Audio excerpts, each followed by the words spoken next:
आज हम इतिहास के एक ऐसे पन्ने को पलटने जा रहे हैं जो जमीन पर नहीं बल्कि आसमान की ऊंचाइयों में लिखा गया है। जरा कल्पना कीजिए एक ऐसी भव्य संरचना की जो इतनी ऊंचाई पर स्थित है कि सीधे आसमान को छूती हुई सी लगती है। एक ऐसा किला जो अरावली की गगनचुंबी ऊंचाइयों पर इतनी मजबूती से सीना ताने खड़ा है कि उसे देखकर ही रोंगटे खड़े हो जाएं। आज के इस एक्सप्लेनर में हम कुंभलगढ़ के उस सबसे ऊंचे और रहस्यमयी हिस्से की बात करने वाले हैं जिसे दुनिया एक बेहद खूबसूरत नाम से जानती है।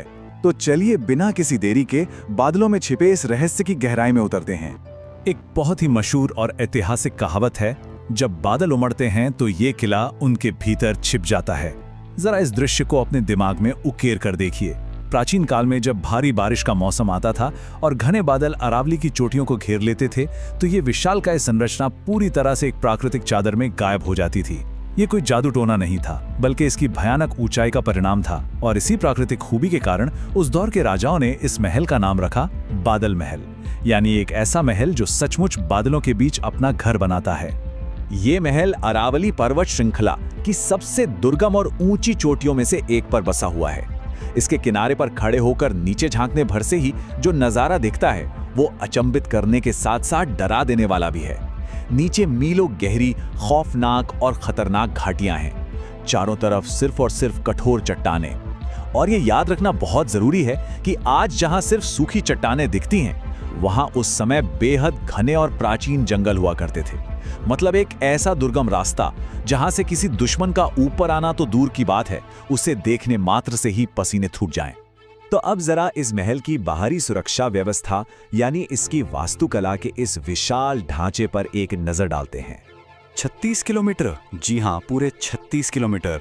ये सिर्फ कोई मामूली संख्या नहीं है, ये रक्षात्मक वास्तुकला के इतिहास का एक बहुत बड़ा चमत्कार है। ये कुंभलगढ़ किले की उस बाहरी सुरक्षा दीवार की लंबाई है जो सदियों पहले इस पूरे परिसर को दुश्मनों से बचाती थी। दुनिया की दूसरी सबसे लंबी दीवार। सोचने वाली बात है, उस अरावली के ऊबड़ खाबड़, चट्टानी और जंगली इलाके में 36 किलोमीटर लंबी इतनी चौड़ी और विशाल सुरक्षा दीवार खड़ी करना। यही वो बाहरी घेरा था जो ये तय करता था कि बादल महल तक पहुंचना किसी भी दुश्मन सेना के लिए महज एक सपना ही बना रहे। खैर, ये तो हुई बाहर की बात, लेकिन महल के अंदर का नजारा कैसा था? चलिए सूक्ष्म वास्तुकला और शाही रास्तों को भी समझते हैं। महल के अंदर प्रवेश करने का अनुभव बेहद अलग और चुनौतीपूर्ण था। कोई चौड़े और खुले राजमार्ग नहीं थे यहाँ। सबसे पहले बेहद छोटे छोटे और संकरे द्वारों से होकर गुजरना पड़ता था। उसके बाद महल के अंदर के रास्ते बिल्कुल पगडंडियों की तरह तंग और संकरे थे। और जो सबसे अनोखी वास्तुकला थी वो थी एक जगह से दूसरी जगह जाने के लिए सीधे एक छत से दूसरी छत तक जाना। ये घुमावदार, संकरी और छतों से होकर जाने वाली पगडंडियां ये सुनिश्चित करती थीं कि अगर कोई दुश्मन अंदर आ भी जाए तो वो पूरी तरह से भ्रमित हो जाए और शाही परिवार तक कभी ना पहुंच सके। लेकिन बादल महल की ये ऊंचाई सिर्फ सुरक्षा के लिए नहीं थी, इसका एक बेहद खूबसूरत शाही पहलू भी था। यहाँ ऐसे कई ऊंचाई वाले स्थान बने हुए थे जहाँ से नीचे देखने पर भले ही चक्कर आ जाए, लेकिन इन्हीं स्थानों पर खड़े होकर रानियां नीचे प्रांगण में होने वाले शाही समारोहों में फूलों की वर्षा किया करती थी। वास्तुकला की इतनी कठोरता और शाही जीवन शैली की इतनी कोमलता का ये कितना शानदार मिश्रण है ना? अगर हम राजाओं के कक्षों के अंदर झांकें तो उस जमाने की इंजीनियरिंग सच में हैरान कर देती है। प्राचीन काल की दीवारों के अंदर ही बनी हुई अलमारियां, रानियों के कमरों में हवा के प्रवाह यानी वेंटिलेशन के लिए इतनी अनूठी व्यवस्था ताकि इतनी ऊंचाई पर भी शुद्ध और ठंडी हवा हमेशा बनी रहे। खास तरह से डिजाइन की गई छतें और हाँ, इन आवासीय क्षेत्रों के बिल्कुल पास शाही परिवार के लिए विशेष पूजा स्थल। हर एक चीज, हर एक कोना कितनी बारीकी और समझदारी से डिजाइन किया गया था, ये देखकर अचरज होता है। लेकिन इतनी अभेद्य वास्तुकला और अभूतपूर्व सुरक्षा के बावजूद इतिहास में एक ऐसा मोड़ भी आया जब इस किले को हार का सामना करना पड़ा। एक तरफ ये खतरनाक और जटिल संरचना जिसे दुनिया अजेय मानती थी, जिसे इतिहास में कोई भी साम्राज्य अपनी ताकत से नहीं जीत पाया, और दूसरी तरफ वो इकलौता और अभूतपूर्व अपवाद जब मुगल शासक औरंगजेब के एक सेनापति ने अंततः इस दुर्ग पर अपना कब्जा जमा लिया।